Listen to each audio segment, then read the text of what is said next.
I'm just a boy from Kansas out to save the world from chronic disease. And I truly mean that. Nobody is in control of your health but you. I can't heal you. Your doctor can't heal you. You have to heal you. And it's all about having the education and empowerment to know what you need to be changing within yourself, within your life, to set your soul free and accomplish that best life that we all like to talk about.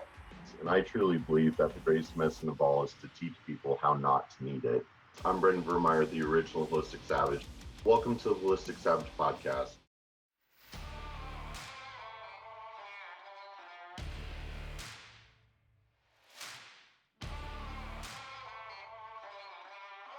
Never really see a ton of people talking about the colonization, and so I recently made like a mold illness cheat sheet thing just to do my part to try to get the info out there of like, all right, step one, environment and exposure. Step two, we've got to be determining the colonization, whether it's of the sinuses, and then you're colonizing in the gut. But even too, you see these different images and stuff of like breast implants or hip implants with like mold growing on it. So I think we have to be cognizant of that systemic growth and colonization, and with mold being able to directly produce oxalates, and then candida kind of indirectly contributing to the oxalate burden.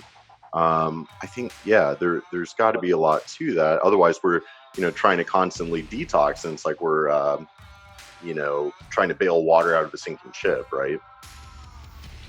Yeah, that's a really good analogy, and it's basically getting to the causes is going to be the key thing in any illness, really. But I mean, mold illness particularly, and of course, there's the detoxification and using the binders and so on is super important. But we've got to find out what's actually causing the mycotoxins and other compounds to get into our body, and one of the key causes, of course, as per Dr. Shoemaker, is the building that we're living in or working in or driving in, or even just visiting. And if we've got a massively water damaged building, then that's definitely going to be creating all sorts of microbial compounds and so on, which are going to get into the body. And so that's one of the key things to address first. But if we address that and we don't look at mold and fungal colonization in the body, we still have only got halfway there, because that's also going to be creating toxic byproducts which are going to affect us. Absolutely. Well, and so it seems, one of the primary, or kind of like where it starts is, okay, we're in a, any environment that might be growing a little bit of toxigenic mold, breathing in all these bioaerosols, the VOCs and the different gram-negative bacteria. And, I think I'm curious your thoughts on like biofilm status and marcons, because it seems like a lot of times, if we've got mold colonized in the gut or systemically or whatever, that sinus passage or the respiratory tract, or you hear about people growing aspergillus in their lungs and everything.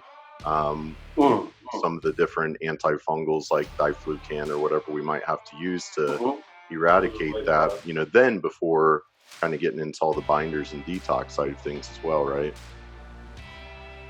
Yeah, absolutely. So I think that's another really important point is biofilm. So it's not just fungus. It's the presence of biofilms, and often there are other organisms such as dysbiotic bacteria and parasites, etc., which are part of the feature.